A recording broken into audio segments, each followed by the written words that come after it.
Hi, I'm Sarah. And I'm David. We've got an exit interview for the Amazing Race 33. Unfortunately, Sheri is working today. She couldn't join us. We are so excited to talk to Akbar. This race, what an experience. I mean, you guys said it was your first time out of the country. Overall, pretty epic. Can you give me a feeling of like how you guys just felt about it overall? Overall, it was a chance of a lifetime to do something we never done.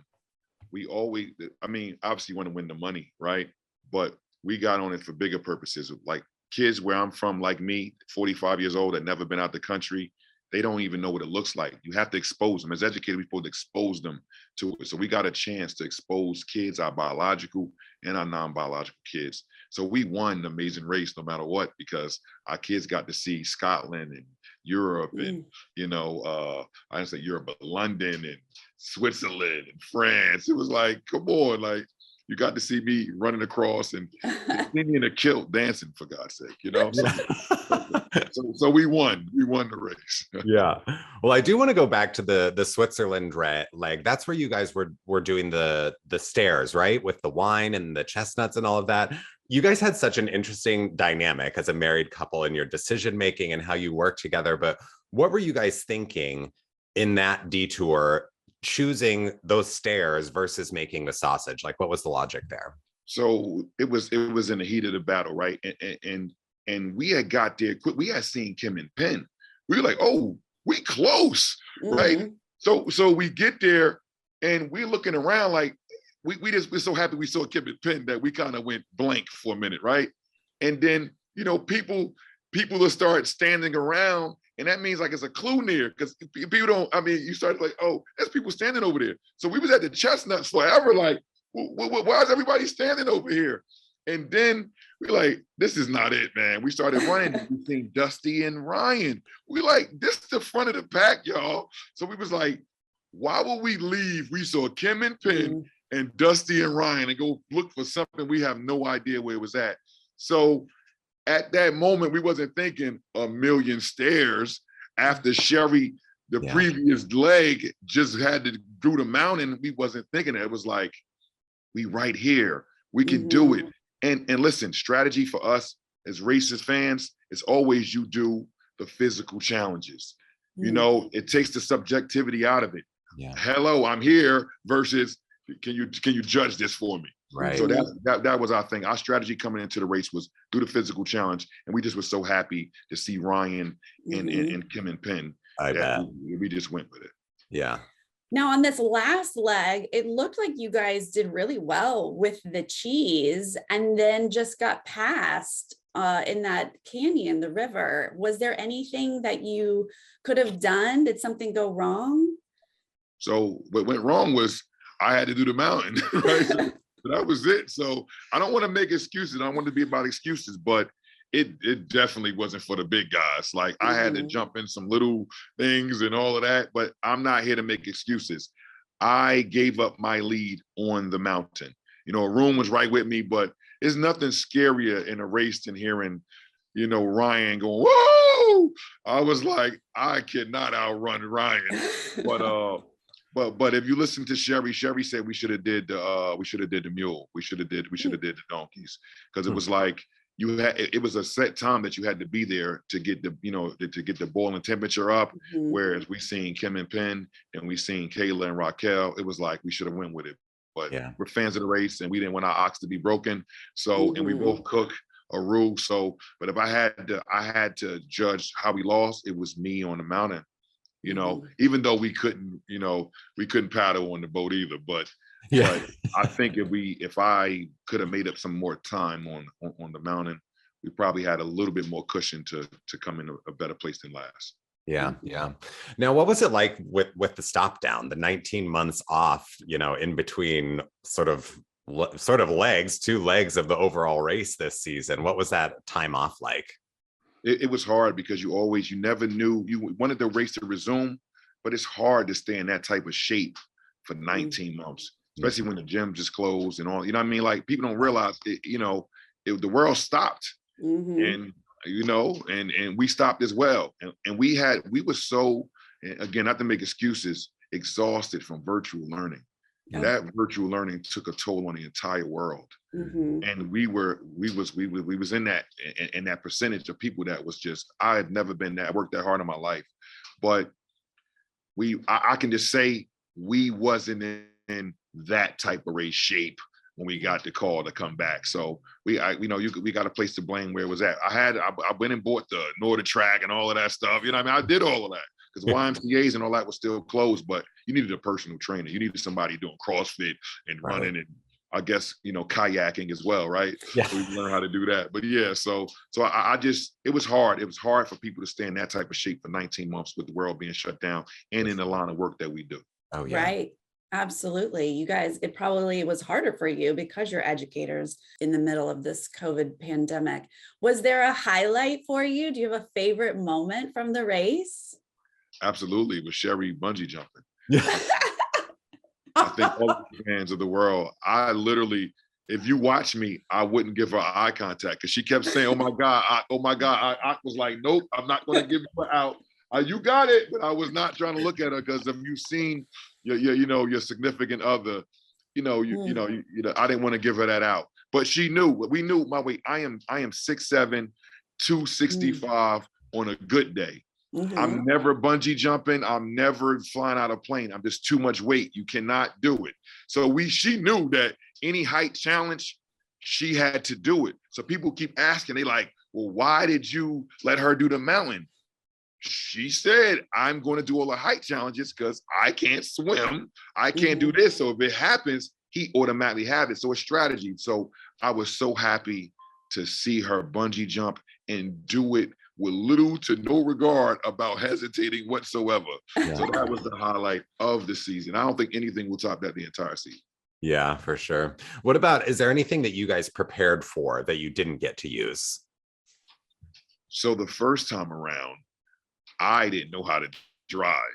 So if we would have lost in Scotland, I only took like 3 lessons and I never was on a highway. I literally it took us forever to get to these places and it was because of me. I was the guy. So it was a couple times in here, I was the guy. But so I went and bought like a Dodge Challenger stick. So now I'm in COVID, I'm driving around ready. I'm ready to be Dale Earnhardt Jr. out here. And guess what? No more manual driving. I said, oh, so we was prepared for that. That was it, but I didn't get to use it this time around. Yeah. That's hilarious. We've been commenting. We're like, what happened to the manual driving? Like, you were so ready. I love it. Was there anything that surprised you about being on this race? I feel like in previous races that it seemed like the cast, a lot of bickering between each other and all of that. This wasn't the cast. I mean, I think at the beginning, like we didn't know each other, so you got probably some more harsh words. But we love each other. Like we're on the phone like every day to this day. Like they probably texting me right now the whole show. So I was surprised that we would find, I think, lifelong friends on the race at this age. Like even the younger ones to I'm one of the older ones. Is what I mean? So that was surprising. That definitely was surprising. Yeah. Were you guys like staying in touch over the 19 months off and were you on group threads or, text chains or whatever?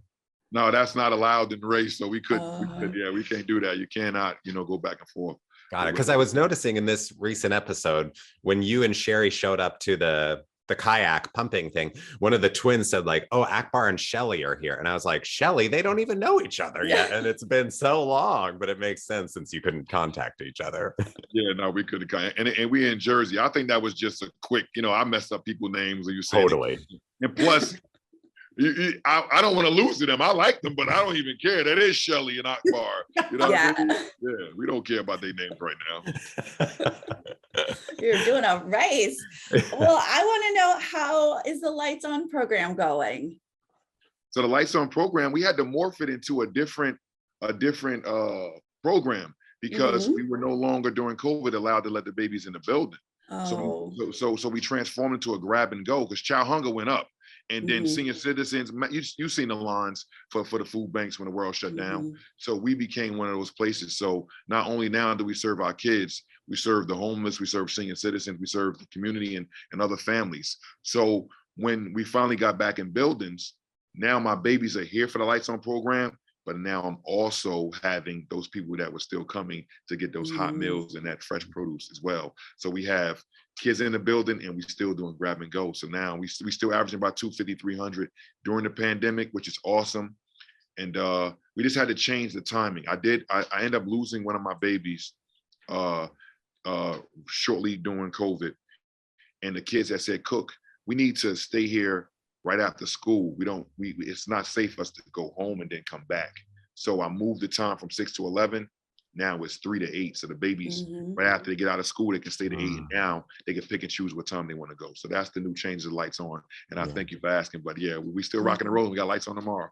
Yeah. Right. Well, I'm sure the kids at school have been having so much fun watching you guys on TV. What's the response today, after you guys got eliminated last night? So I've been getting a lot of slack because everybody like, oh, the way you talk to Sheri, the way you talk to Sheri. And I'm like, listen, I'm a coach. She's a coach. I could get it. It's the tone. If I could go back to the race, I would change my tone. I wouldn't change the message, guys. I literally was saying, who you fighting for? You're letting them down. I said, pain is weakness, even the body. Don't let fatigue make a coward out of you. I wouldn't change any of that. Let's go, right? Because people don't, and I want to talk about, what happened behind the scenes, but when I was in Scotland and I was dancing, I was messing up. And Sheri was like, oh, Mr. Michael Jackson himself now is messing up after all that slack you gave me. Oh, no. So I say this to answer your question. So my kids are like, you let Sheri kick all that butt, and then when it's your turn, you get off the race, and I can't say anything. I'm like, you know what? I gave it 110%. It wasn't enough. Yeah. So I gotta take the good with the bad. So the same way I dish it out, I can take it. So yeah, I'm fine. Right. My babies are not letting me go. They're like, yeah, you lost that leg for the race. You lost for the cook's cook. And I'm just like, all right, I can live with that. So all is well with Sheri and Akbar and your family. You guys are happy and everything. Oh, absolutely. We've been together 23 years. Like, I don't know. They think I got her in a trunk somewhere. No, she's fine. She's teaching 2nd grade right now. But no, we're fine. We're fine. Yeah. I don't know. I guess I can see how it can be that way. But like, listen, me and Sheri, we played ball, and not to sound cliche, but me and Sheri would go against 2 of my male friends who play college ball. Yeah. And Sheri would be the one kicking everybody's butt. You have all the points. So I'm just like, that is my partner, my teammate. And when we go to war together, you're going to see that. She don't even like playing cards with me.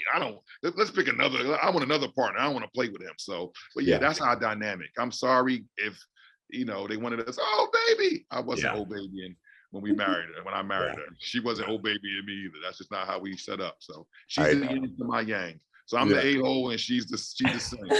Okay? She's a hero. Well, please tell her the fact that she bungee jumped and she did that hike out the mountain in Switzerland. I mean, she has our hearts forever. She is a G, like you said. Yeah, for sure. Yes. Absolutely. And it's so fun to know how tall you are because David is 6'5". That's right. I was like, I have a size 14 shoe and he's in a 16. How tall is he? Yes. So David, when Penn came down, Penn was like, he was like, I almost hyperextended my leg a couple of times. And he's slimmer. He just looked at me like, good luck, bro. Good luck. So when I seen Penn, so if you go back and you watch the race, I had a look on my face before I even went up the hill because Penn just gave me the worst news ever. He looked at me like, I don't know about you, King. You ain't going to make this one. So I got some bad news before I even started that part of the race. Oh, no. Well, you did it. You guys got through it. It was so wonderful to watch you guys. Really? And it's so wonderful to talk to you. Thank you so much.